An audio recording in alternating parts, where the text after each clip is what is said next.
Niyebe sa isang tropical country. Welcome back to my channel, class.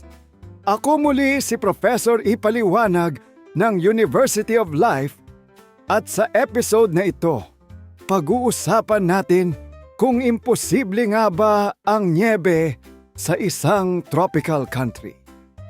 Tumutok dito sa The Taglish Explainer. Ang topic na ito ay mula kay Atmia90. Salamat sa suggestion mo. Alam nyo, class, ang Pilipinas ay matatagpuan malapit sa equator. At ang equator ang parang mainit na kalan ng Earth.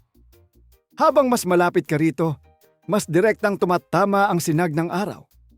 Kaya kahit Disyembre pa, may mga taong nagbabarbecue habang ang ibang bansa ay nag-snowman. Kaya ang average temperature natin ay nasa 25 hanggang higit 30 degrees Celsius. Sa madaling salita, ang freezer natin ay nasa kusina, hindi sa buong bansa. Ngayon, paano nga ba nabubuo ang snow? Hindi sapat na malamig lang ang hangin. Kailangang ang ulap mismo ay sobrang lamig. Kadalasan mas mababa sa 0 degrees Celsius. Doon nagsasama-sama ang maliliit na ice crystals hanggang maging snowflakes. Kapag bumagsak ang mga ito, kailangan malamig pa rin ang hangin mula ulap hanggang lupa. Kapag dumaan sila sa mainit na hangin. Goodbye, snowflakes. Hello, ulan! Para lang yung ice cream na iniwan mo sa labas ng ref. Hindi magiging ice cream soup dahil gusto niya. Natutunaw lang talaga siya. Kaya kung biglang mag-snow sa Pilipinas, hindi lang simpleng lumamig. Ang ibig sabihin noon ay may napakalaking pagbabago sa klima. Kailangan halos buong atmosphere natin ay lumamig ng sobra at hindi ito ordinaryong cold front. Para itong buong air conditioner ng Earth ay isinagad sa pinakamababang setting. Ang problema, kapag nangyari iyon, hindi lang tayo magtataka. Malamang, buong mundo ay may mas seryosong problemang kinakaharap. Pero teka, Professor, may mga lugar naman sa Pilipinas na malamig gaya ng Baguio o Benguet. Bakit hindi na lang doon mag-snow? Magandang tanong, class. Kahit malamig sa mga lugar na yon, ang temperatura ay kadalasang nasa 10 to 20 degrees Celsius lamang. Paminsan-minsan ay bumababa pa ng kaunti, pero napakalayo pa rin sa temperaturang kailangan para manatiling snow hanggang sa lupa. Kaya kahit ginawi ng mga turista, hindi pa rin sapat iyon para gumawa ng snowman. Jacket lang ang kailangan, hindi shovel. May mga nagsasabing nakakita raw sila ng snow sa Pilipinas. Pero kadalasan, ang nakikita nila ay yelo mula sa hail o granizo. Magkaiba ang snow at hail. Ang hail ay nabubuo sa loob ng thunderstorm, kung saan paulit-ulit na inaakyat ng malalakas na hangin, ang patak ng tubig, hanggang maging malaking tipak ng yelo. Ang snow naman ay nagsisimula bilang ice crystals sa malamig na ulap. Kaya kung may bumagsak na maliliit na tipak ng yelo habang may bagyo, huwag agad mag-post ng OMG, snow sa Pilipinas.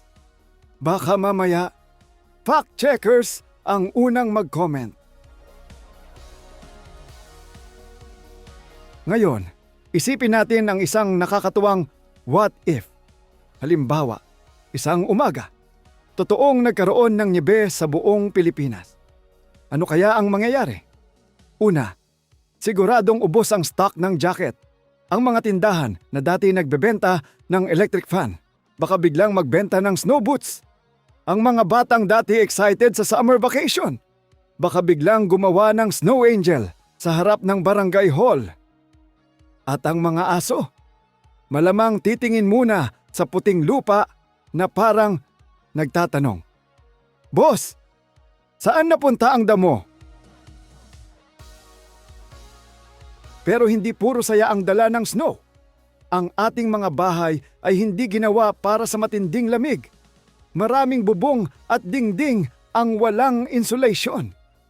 Ang mga tanim na palay, saging, niyog at iba pang tropical crops ay maaaring mamatay kapag nabalot ng matinding lamig. Ang mga isda sa palaisdaan ay maaapektuhan din. At isipin naman nyo ang mga motorsiklo sa kalsadang may yelo. Hindi lang madulas, parang bonus level na ng driving game. Kaya ang isang Instagram-worthy na snow selfie ay maaaring may kasamang napakahabang listahan ng problema sa ekonomiya at pagkain.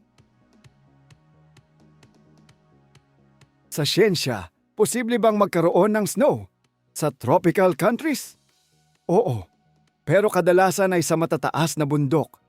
Halimbawa, may ilang bundok malapit sa equator na napakataas kaya umaabot sa temperaturang below freezing.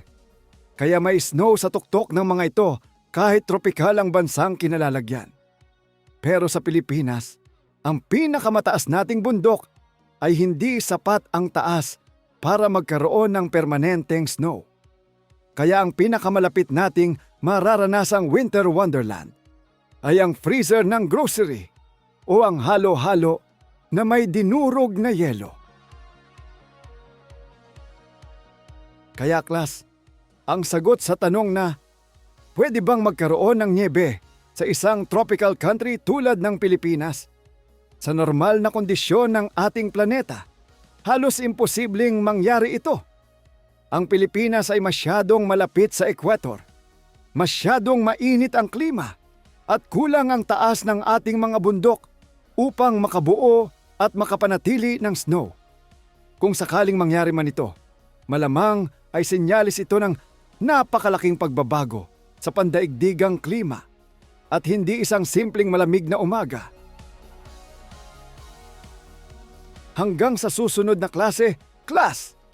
Ako muli si Professor Ipaliwanag ng University of Life na nagpapaalala, hindi lahat ng mukhang Instagram-worthy ay magandang mangyari sa totoong buhay. Minsan, ang pinakamainit na biyaya ay ang klimang akma sa ating tahanan.